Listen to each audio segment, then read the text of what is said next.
Hi there, Sandra here from the Schwalben's Nest. Welcome to a Christmas Timber Tuesday.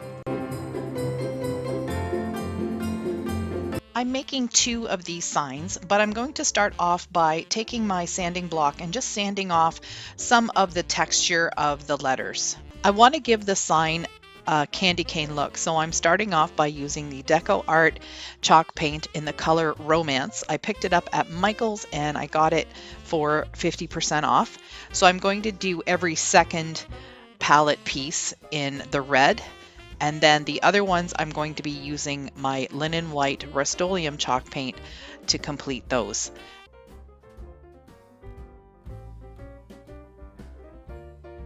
The reindeer noses are cute. They're just these little red pom-poms.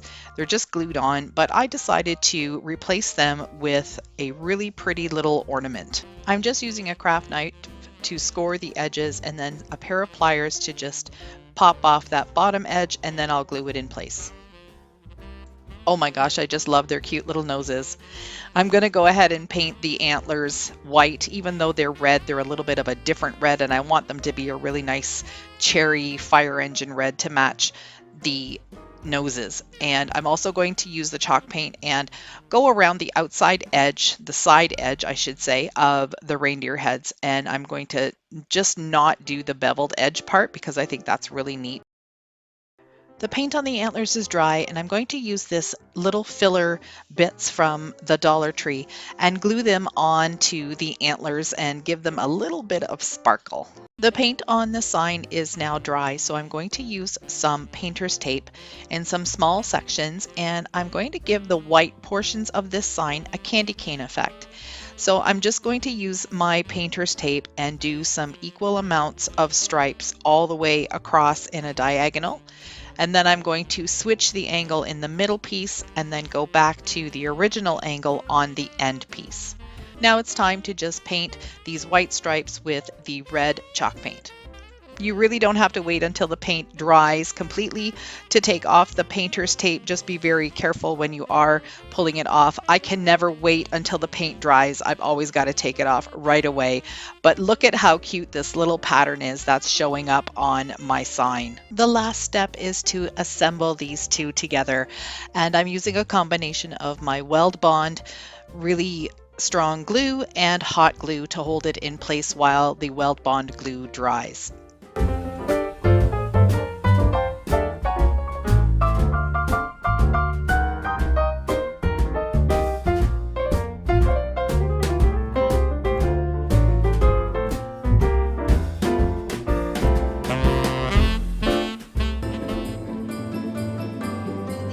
I'm going to use this Deco Art red chalk paint, and I'm going to give it probably 3 coats. If you have a favorite type of chalk paint, let me know in the comments box below, because I always like to try different brands to see what will give me the best coverage. Moving on to the mailbox itself, it's a really lightweight mailbox. I think it's made out of basswood. So I'm going to use the Rust-Oleum linen white chalk paint and give it a coat all over. The little flag is also wood, and it was attached with a screw, which I just took off and painted with 2 coats of the red chalk paint. Now that the base coat is dry, I'm going to use some painter's tape and tape off some of the stripes. So when you're doing buffalo plaid, it's actually not that difficult. I will link a tutorial that I have in the description box. I'm really into it this year, and I really love the way it looks. So this time I'm going to be using white as my base coat, a light gray as the first stripe, black or charcoal as the third stripe, and then a medium gray as the fourth stripe. I love peeling the tape off. I think that's the best part of doing this whole painting technique, and seeing those nice crisp lines is just the bomb. The second stripe in the buffalo plaid goes in the opposite direction, so you do the same thing with the tape. Use a spacer. The third color I used was Rust-Oleum chalk paint in charcoal, and now that's dry. You leave the tape on with this step, and that's the part that is important to remember. And then you simply repeat the original taping that you did when you first started. The last color I used was Rust-Oleum chalk paint in Country Gray, which is probably 2 or 3 shades darker than the first gray, which is the aged gray. And now again, the best part, the reveal. Peeling off all this tape to reveal this awesome painted pattern underneath that really didn't take a whole lot of effort. It does take a little bit of time though. I painted both of the ends in the Rust-Oleum white chalk paint, and now I'm going to give them a couple coats of the red.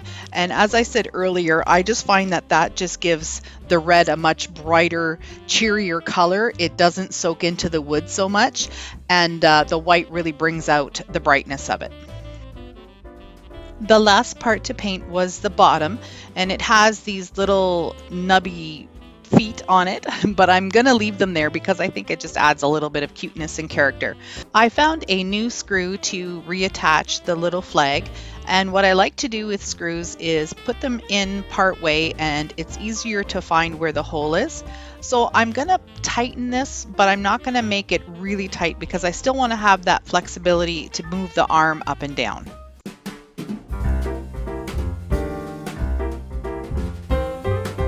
I also found this cute little bronze handle in my stash, so I decided to add that. I'm going to use some hot glue to attach the two pieces together, and I'm pretty sure that the hot glue will be fine because the mailbox itself isn't heavy at all. Basswood is a really light product.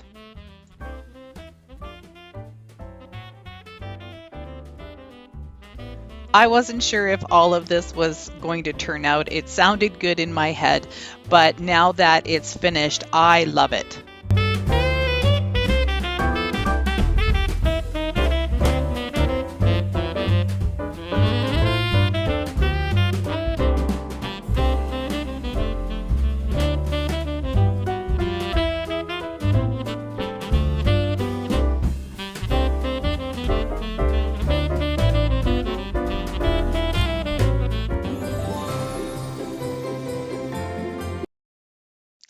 This thrifted sled is solid wood, and I thought it was a great find for $4.99. I'm going to go ahead and give it a couple of coats of chiffon cream chalk paint, and then I'm going to add this bag. So the top of this bag comes right off. It's just on with these little foam dots, and that's why I didn't paint the interior of the sled, because I'm going to be Mod Podging this right on. The fun thing about these bags is you've still got 2 more to use. I used my needle nose pliers to give the outside edge of this truck a little bit more of a funky texture, and I think it turned out pretty neat. Now I'm going to take a sanding block and I'm going to sand just around the edges of the painted parts. Putting on some Mod Podge, I'm using quite a thick layer, nothing too thick, but this is a cardboard piece, so I want to make sure that it sticks really well. I'm going to lay it down and press it in place. Put any more Mod Podge that I need around the edges, and then once it has a chance to dry, I'm going to go over the whole top of the sled with another coat of Mod Podge, and that will just make sure that it gets all sealed into place.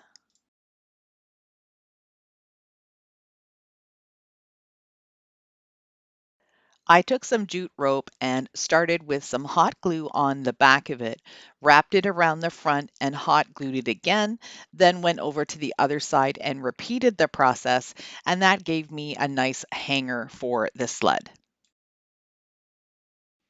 To give it even a more festive look, I added some pine cones and some red pip berries, which are my favorite to use around the holidays, and a few greenery sprigs. I think this sled turned out really pretty.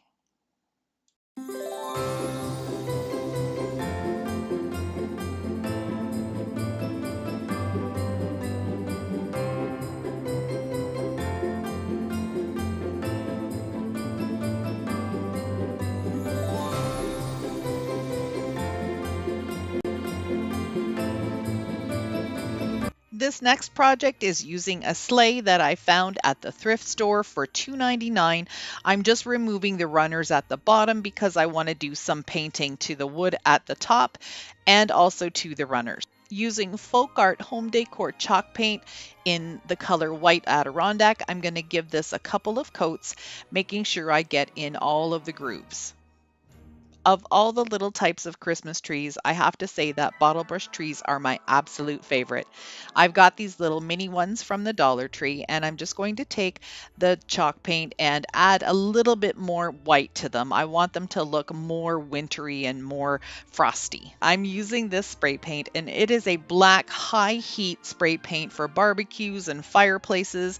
It's amazing. It dries so fast. I'm so happy that I've been using this. It just happens to be something that I've had in my stash for a while. I've put the sleigh back together, and now I've arranged the bottle brush trees the way I want them to be, and I'm using hot glue to put them down.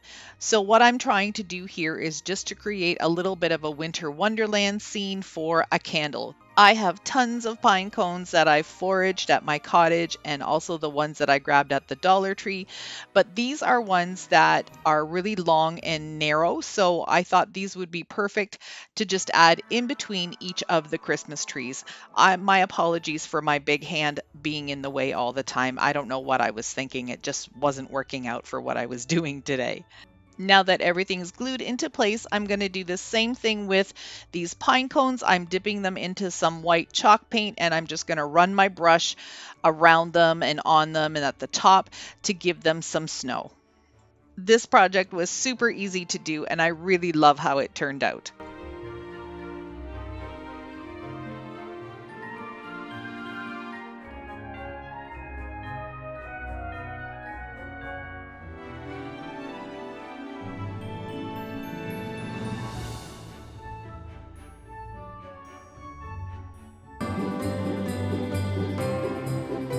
My first project for you today is using this wooden pizza paddle that I picked up at my local Dollarama store.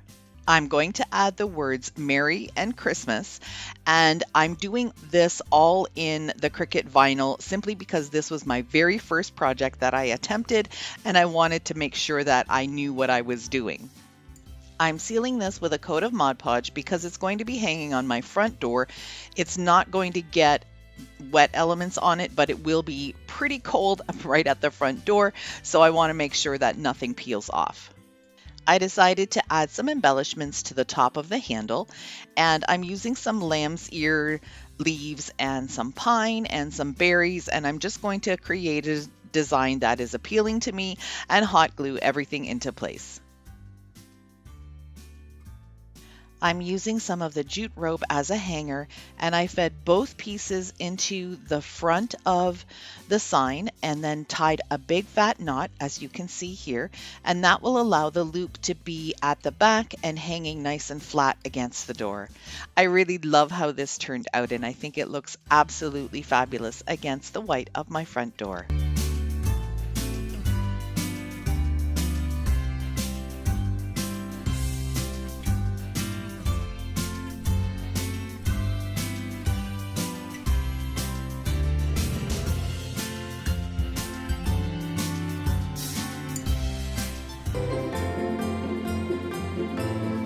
My third DIY for you today is using these two little jam jars from Smucker's Jam, which is something we love, especially the seedless raspberry. I'm using a flat black spray paint. As you can see here, I am painting this little crate that I got at Michael's. It was $1.49, and I've given it just one coat of my DIY chalk paint, and now I'm going to use some black to give it some dry brushing and make it look old and weathered. I created this free printable, so I'm just going to cut out this as close to the letters as I can and then just use a glue stick to glue it onto the crate. Using some black and white gingham or buffalo check ribbon, I'm going to just glue that on in a way that it covers up the writing of the J.M. Smuckers on either side of the jar. And that's just going to be really simple. Just put it around almost like a little necktie and then cut off the excess. I decided to add a couple of little red pip berries to each of the jars just to give them a little bit of extra color but nothing too festive that you wouldn't be able to leave this up for the winter. I'm going to flatten down the bottom of a couple of jingle bells and glue them on top of the lids. Now that the jars had their little splash of red, I thought the crate needed something too. So I'm just taking this pipberry garland, which is wired, and I'm going to glue it right on the top edge all the way around. I did decide to glue on a holly leaf just to make it a tiny little bit more festive.